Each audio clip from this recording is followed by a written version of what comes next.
Hello students, आज हम AC परिपथ जिसमें प्रेरक एल, सी धारिता का संधारित्र और आर प्रतिरोध का प्रतिरोधक लगा हो को विस्तार से समझेंगे। यह प्रश्न भी बोर्ड एग्जाम का एक बहुत महत्वपूर्ण प्रश्न है। इसके लिए यहाँ पर एक चित्र बना है। इस चित्र में एल प्रेरकत्व का एक प्रेरक, सी धारिता का एक संधारित्र और आर प्रतिरोध का एक प्रतिरोधक प्रत्यावर्ती वोल्टेज स्रोत एसी के साथ श्रेणी क्रम में जुड़ा है। यहाँ एल, सी और आर प्रत्यावर्ती वोल्टेज स्रोत एसी के साथ श्रेणी क्रम में जुड़ा है। तब किसी क्षण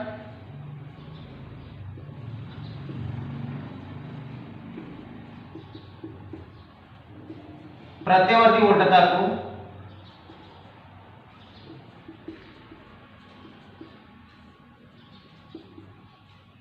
निम्न समीकरण द्वारा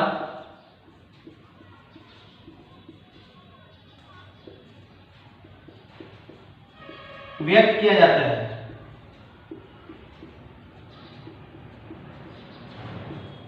समीकरण होगा V के बराबर V0 sin ओमेगा t से मान लेंगे हम समीकरण नंबर 1, जहां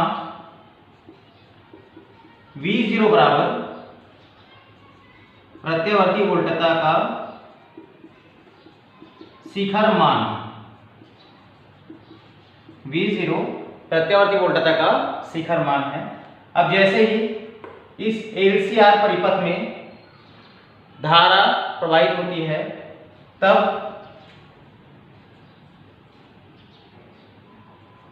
प्रेरक के सिरों पर वोल्टता, प्रेरक के सिरों पर वोल्टता ये होगा VL, इसके बराबर IX L, इसको मानेंगे समीकरण नंबर 2, जहां XL इसे हम कहते हैं प्रेरकी प्रतिघात तथा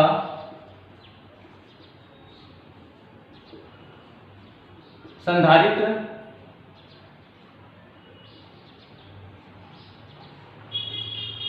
के सिरों पर वोल्टता।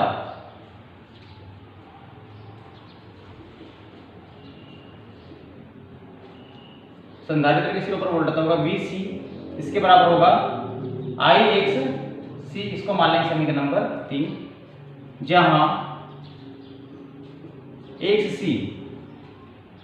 XC को हम संधारित्रीय प्रतिघात कहते हैं तथा प्रतिरोध R के सिरों पर वोल्टता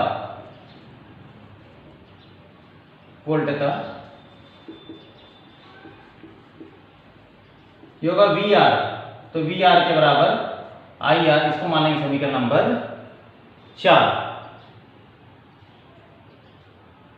इसके पहले क्लास में हम केवल प्रतिरोध वाला एसी परिपथ, केवल प्रेरकत्व वाला एसी परिपथ और केवल संधारित्र वाला एसी परिपथ विस्तार से हम पढ़ चुके हैं।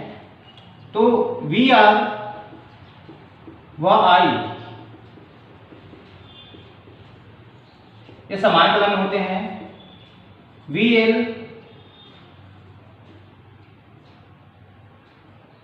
अग्रगामी होता है धारा I से, VC पश्चगामी होता है धारा I से। इस प्रकार VL व VC इसके बीच 180 अंश का कलांतर होता है। इसे हम चित्र के माध्यम से समझ सकते हैं।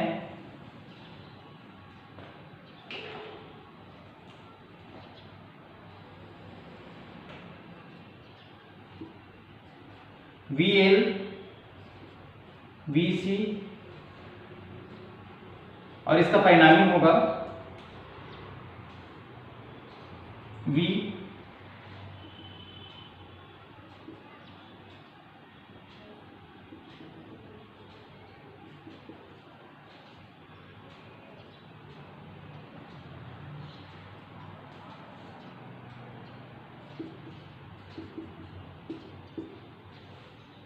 अब यहां देख रहे हैं चित्र से स्पष्ट है कि VL धारा I से अग्रगामी है, VC धारा I से पश्चगामी है और VR और I दोनों समान कला में हैं। इसके पश्चात हम परिणामी वोल्टता का व्यंजक प्राप्त करेंगे।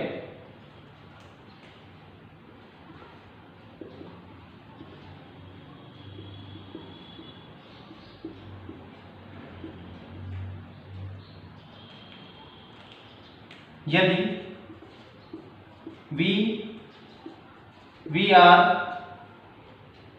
VL तथा VC का परिणामी वोल्टता है तो V स्क्वायर के बराबर होगा VR के square plus VL minus VC का होल स्क्वायर। यहां लिख सकते हैं जबकि VL is greater than VC।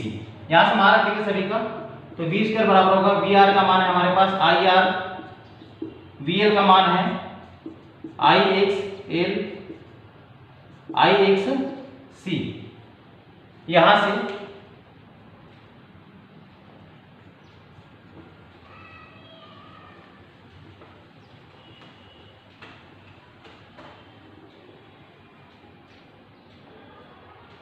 Bracket खुलेगा तो V स्क्वायर के बराबर I square R square, bracket size कर बाहर निकल जाएगा, XL माइनस XC का होल स्क्वायर। तो V स्क्वायर के बराबर दोनों जगह I स्क्वायर कॉमन दिख रहा है एक जैसे, R square plus XL minus XC का होल स्क्वायर। यहां से वर्ग हटेगा, इसमें अंडर रूट लगेगा तो V के बराबर होगा, क्योंकि I के स्क्वायर इसलिए I बाहर निकल जाएगा, R square plus XL minus XC का होल स्क्वायर, या V के बराबर I R square plus omega L minus 1 upon omega C का होल स्क्वायर।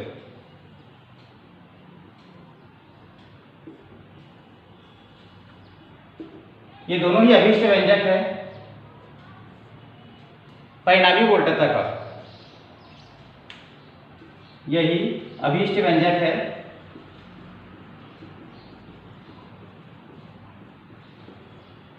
परिणामी वोल्टता का।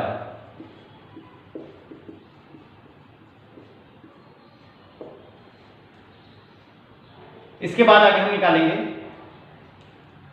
प्रतिबाधा।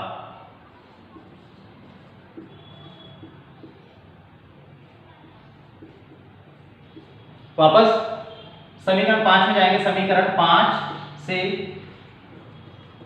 समीकरण 5 हमारे पास है V के बराबर I और अंडर रूट में R की square plus XL minus XC का होल स्क्वायर।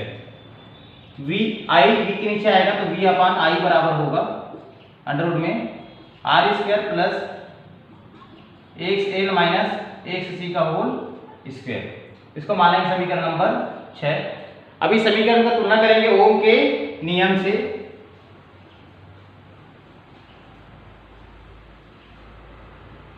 समीकरण 6 की तुलना समीकरण 6 की तुलना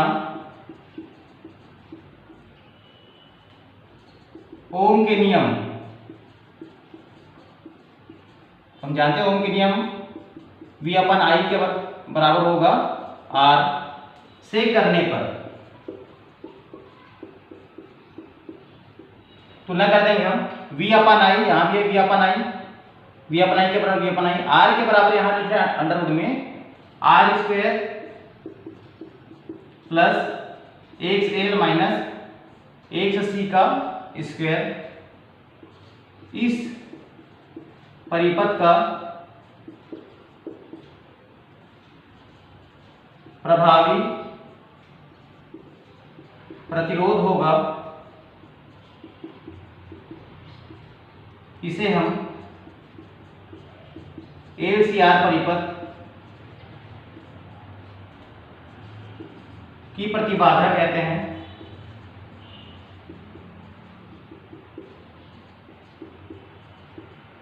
तथा कैपिटल Z से प्रदर्शित करते हैं। LCR परिपथ के प्रतिबाधा को हम कैपिटल Z से प्रदर्शित करते हैं। तो कैपिटल Z के बराबर होगा, आगे हम लिखेंगे LCR परिपथ की प्रतिबाधा LCR परिपथ की प्रतिबाधा Z बराबर हम यहाँ पर निकाले हैं अंडर रूट में r के square plus xl minus xc का होल स्क्वायर या r स्क्वायर प्लस xl की जगह रखेंगे ओमेगा l और xc का मान होता है 1 अपॉन ओमेगा c। यही अभिष्ट व्यंजक है।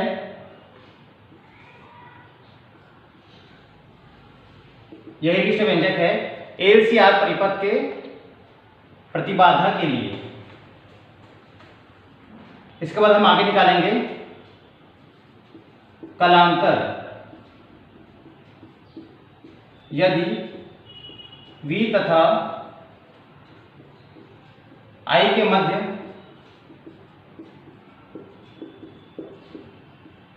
कलांतर फाई है तो यहां से निकालेंगे tan फाई बराबर VL माइनस VC अपान R। तो tan फाई के बराबर होगा VL के बराबर हमारे पास है IXL माइनस IXC अपान R। यहाँ VR होगा और VR के बराबर हमारे पास है IR। दोनों जगह से ऊपर में I कॉमन निकलेगा, XL minus X C upon IR। I से I आपस में कटेगा,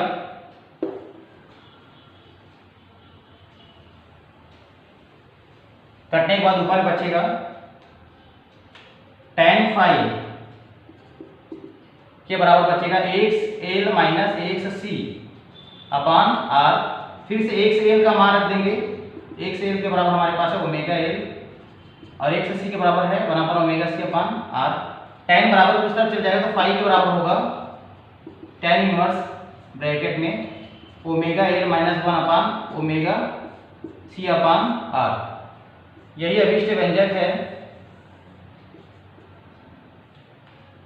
कलांतर के लिए। इसके बाद